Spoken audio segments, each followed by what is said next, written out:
It's now my pleasure to introduce our third speaker, Riemer, who's the Chair of Business Information Systems here at Sydney. And I was just stuck between the last two speakers, very different disciplines, very different speeds of transmission, if you like. But the core focus was around collaboration, and that's one of the many research area interests that Cohen has, looking at concepts around issues such as e-communication, virtual organisations, etc. So, welcome, Cohen. Thank you. Yes, thank you very much, and thank you for the invitation and the opportunity to share this story, basically. What I want to do is I want to just give you a brief overview of how I stumbled into social media and what has happened since. I could cast this as, strategic moves and, deliberate actions at the time, but this is not how this all came about. So I'm trying to be honest about this.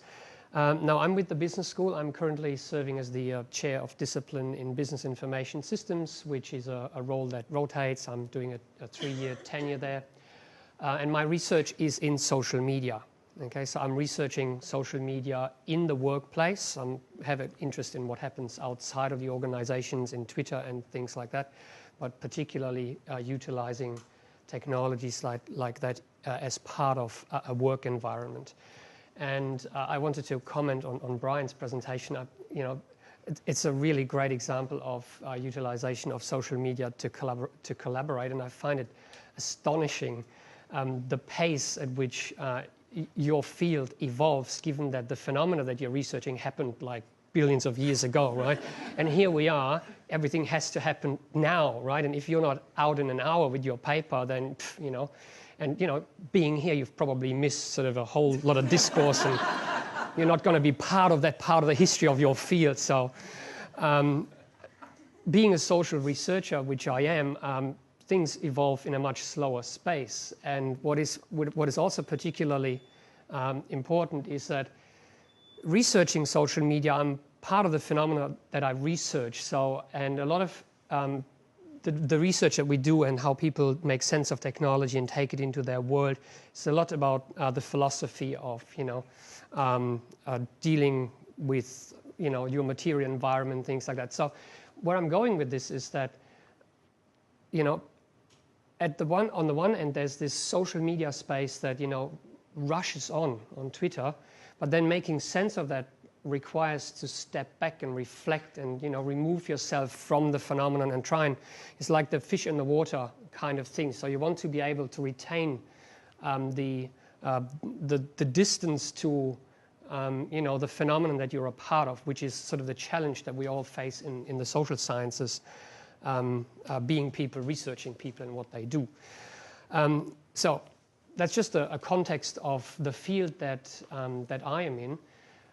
Now, this is the website, and I agree, it's an important part of that whole jigsaw that is anyone's digital presence. So the business school does a really good job presenting things, and you've got the Twitter handle and my blog as part of that information. We also have in the media section, and they even pull YouTube videos under there. So the school has a whole awareness of how to go about collecting and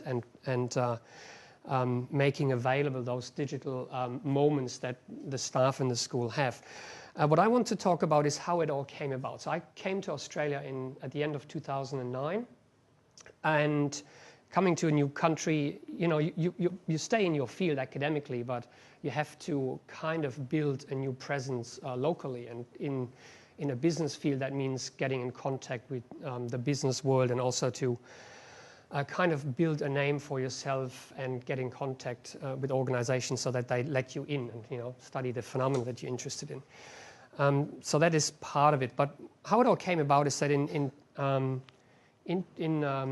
2009, I think, a collaborator of mine, Alexander Richter from Munich, he visited me shortly after I came to the University of Sydney, and he said, you know what, I had this outrageous idea that we were starting to do research in social media in the workplace, which was something that came up at the time. We were researching other collaborative technologies, and he said, you have to join Twitter, right? You can't claim to be a social media researcher and not have a presence on Twitter. And so I joined up, and he had this, his Twitter handle was Ari Mu, which is Alexander Richter Munich, and so I came up with Kari Sit, or Kai Riemer Sydney. This is how my Twitter handle came about, and I joined Twitter and I started tweeting. So you can, I just pulled this last night. I don't know if you can see this, but here's little sort of bars. I got all excited, at the first couple of months. You just tweet. But you realize you don't have any followers, so you're basically talking to yourself at the beginning. So, it becomes a bit lonely, and so I kept on doing it, but I only tweeted if I thought something was worth commenting on or stood out. And as you can see, it sort of grew, and it's sort of getting a little bit bigger. But what I'm getting at here is that this all grew over almost 5-year period now. So this is not something that you can do, just jump in there and talk to the world, because, let's face it, everyone's out there, everyone's talking, and really, you have to find people who want to listen. So, over time, I have now 511 followers, and it's sort of an exponential sort of increase, right? It's not that you pick up 100 every year. It's kind of growing. The more you have, the more they share what you're saying, what you have to say, and things like that. And so I'm using Twitter now to basically comment on things that I find interesting or retweet things, but really only in a very focused way. And I'm only on Twitter in those kind of bursts, because sometimes when I'm writing, I'm reflecting, I'm doing my research, I remove myself, and it might happen that for a month or two, not much will happen from me on Twitter. And then when I have something to say, I might re-emerge and engage in a discussion and actually tweet a little bit more. And so you can see that it's very uneven, that distribution there. What I also did then in 2010, I think, I started to blog. So I set up a blog, which is an easy way to do. So you just go on WordPress.com. You can have a blog in 5 minutes. So it's really not rocket science. Anyone can do it. Not that rocket science is particularly difficult, right? So where am I going with this? So I started blogging, and I came up. I didn't know what to call it. So I came up with backed by research, which is just But I felt that I wanted to only blog about things that are backed up by, where I actually have something to say. So I didn't want a blog where I comment on the daily chit-chat on Twitter or things like that. So I'm blogging when I have research to share, when I have some insight to share. Sometimes this is when I have a conference or journal paper come out. I will then come up with a straightforward narrative about what we found.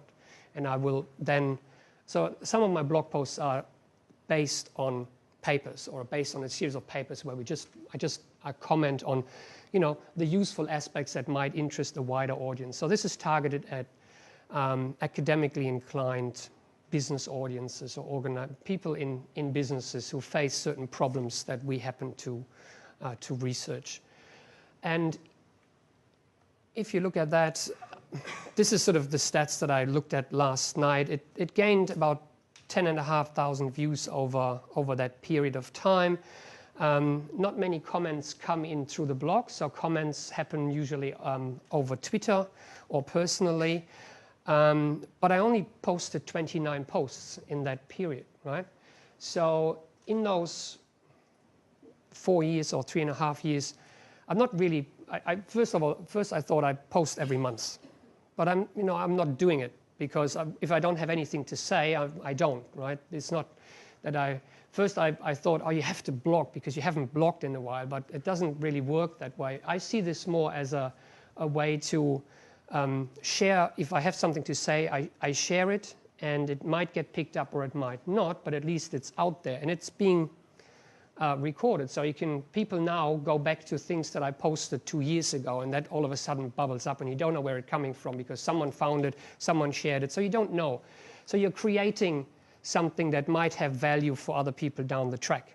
And in the social sciences, right, humanity doesn't evolve all that quickly, so things that you said 2 years ago might still be relevant, in a sense that discourse might actually happen when you least expect it. So I started sharing that research, and I now claim to have the strategy of dual publication academically and practitioner-wise. I mean, it's a nice story, but I really started this because I wanted to know what happens next, right? When you're on Twitter and you engage on Twitter, what happens when you post, when you blog, what will people make of it? And it has been an interesting journey. But what I also want to say is that the next big piece in the jigsaw puzzle is the Sydney University e-repository. And from my point of view, I can't speak more highly of the value of the repository. And I know that Stan invited me to be here, but he didn't tell me what to say. But for me, this has been phenomenal. So we've published with several co-authors over time since 2011 5 what we call working papers or reports that are targeted or written for, again, the academically inclined practitioner audience with things that we thought will be useful for businesses. They're academically written, they have references, so they read like an academic paper, but they're written in a way that is a little bit more straightforward, and they have nice frameworks or pictures that are easily accessible. And then I will blog about them, and then I will tweet about them.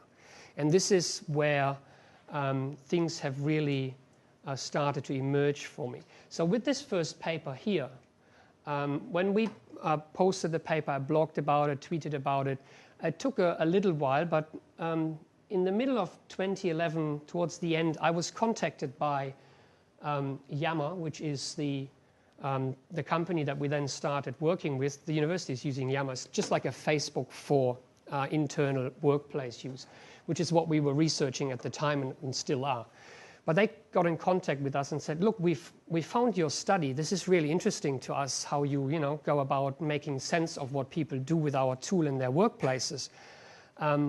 Would you be happy to do more of that research? We get you in contact with some of our Australian customers. And so they got me in contact with Deloitte and National Australia Bank, and we got to work with them.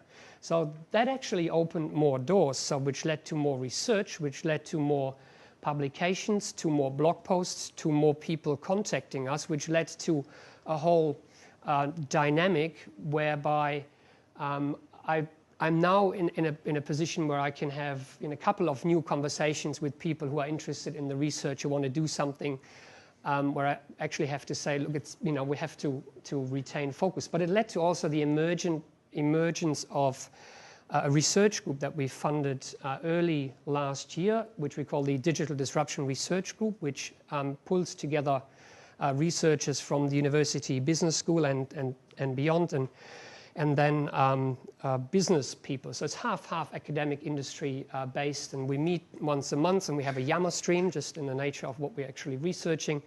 And we do a lot of sense-making discussions and conversations there, which then opens the possibility for more research. So it has been, the whole social media engagement for me has been a self-reinforcing mechanism that can drive the research, which you still have to do, right? And as Margaret said, so you still have to find the time then to balance the conversations that you have, and which are all very valuable in understanding the phenomenon, but then actually doing the research at the same time.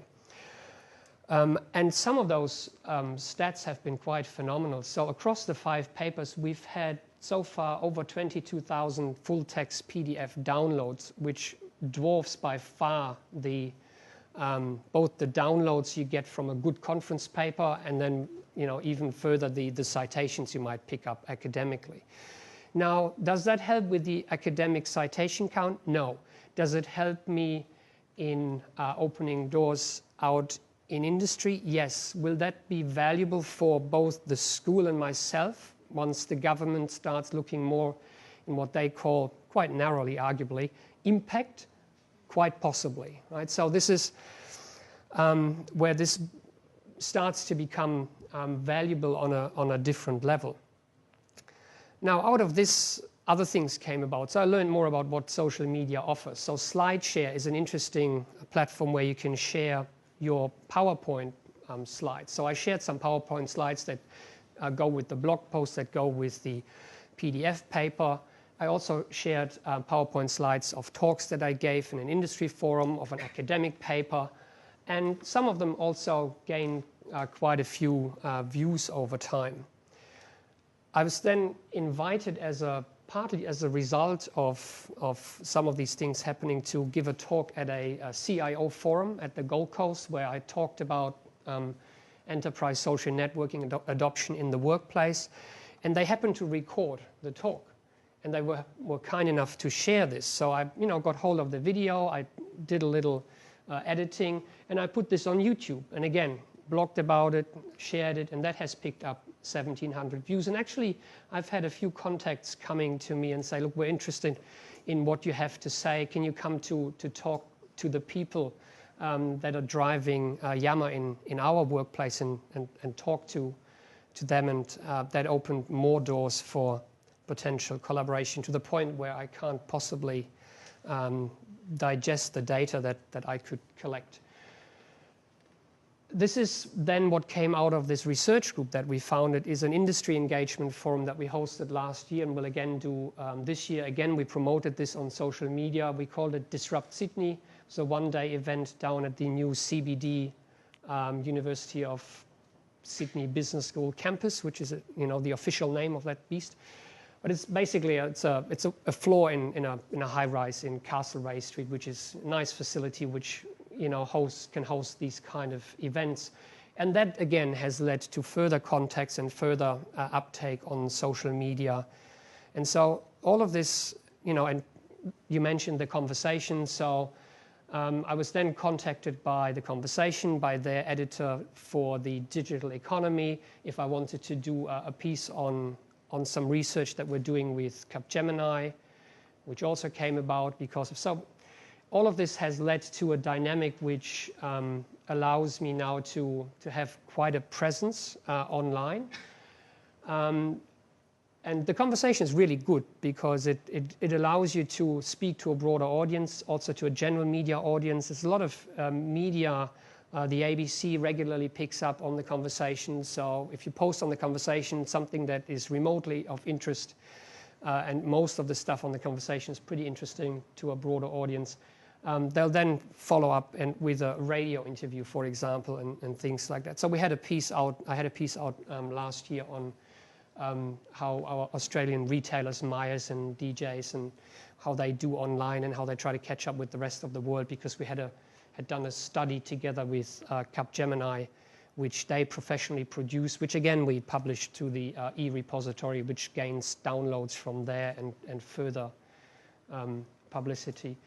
Now, I really didn't start it because I wanted to, build a digital presence, but this is how what came from it, and it has been quite useful, really. Now, I want to just share some of the things that I learned along the way. Yeah. So first of all, I didn't get into that expecting any of this. Yeah. And I didn't go about it in a very strategic way. I just let it happen. I just tinkered with it because as I said, I wanted to know what happens next. And also, for a while, I felt I have to blog because I haven't done it in a while. Right? Don't. Right? If you have nothing to say, don't. So don't add to the noise. Don't just go out there and feel obliged to say something, because it won't add to your perception as a researcher. And even people in business, they understand that we work on a different timeline, right? We don't have to say something every day. And if I follow Twitter closely in my space, sense making about social media, and there's a lot of garbage in, garbage out. There's a lot of things that come up every time. So there's not really a lot of new insights every day. So the timeline there, even though there's a lot of buzz going on, is quite different, because it's very different to Brian's field, because we're not working on distinct events. There might be an event where Microsoft acquires Yammer and then that creates some buzz, but it's not the kind of things that I'm particularly interested in anyway. There's so many different platforms. Once you start using them, contributing to them, they are likely to, they have this tendency to suck you in, right? So you need to, don't obsess about this, right? People will say something, and there's lots of valuable stuff, potentially valuable stuff there that you could follow every day. Right? Don't get out of bed in the morning trying to read the internet. Right? That's sort of, it's not going to happen. And there's no way I can follow even a fraction of 10% fraction of the Twitter stream that I created by following 250 people. It's not going to happen. I tap into there sometimes because I'm interested in the conversation or I have something to say, and then I follow it for a while and then I just let it go. And I think that's an important learning because it tends to suck you in, and you don't want to compromise the work that you do and love day in, day out, unless you're in a field where being on there constantly is essential because your actual research tends to happen on Twitter. But I think for most of us, that's not necessarily the case. And this one here is one of my favorites. Reflecting, taking a step back from it all is very important. And this is more for myself because I'm also researching it. But also, if you go out there, it wouldn't hurt thinking twice about what you're saying because it'll be out there forever. So what I have made a rule is that I will keep my professional University of Sydney Business School persona very separate from my private social media. I am on Facebook. I keep it very tight to friends, family. I'm not following any students or even some of the colleagues. No, yes, we can go on LinkedIn and have a professional relationship there, but Facebook is fairly tight. I'm also not a very big Facebook user because again, it's one of those things where it takes a lot of time. But also, don't overstep the boundaries of what you have something meaningful to say about. So I try to be true to where my expertise lies. I try not to comment politically, for example. I try to be within my expertise, and I try to keep it academic, if I express myself right. I do sometimes comment on political affairs, like when the government abolishes the science ministry. I just couldn't help myself, right? So these are kind of things where it directly affects my me being part of an education system or a university system. I might tweet the odd political opinion because I think we have an obligation to the system and the community to be vocal about issues that go to our hearts. But other than that, I'll try to keep it fairly much about what I can competently speak to. So thanks very much. That's my stuff.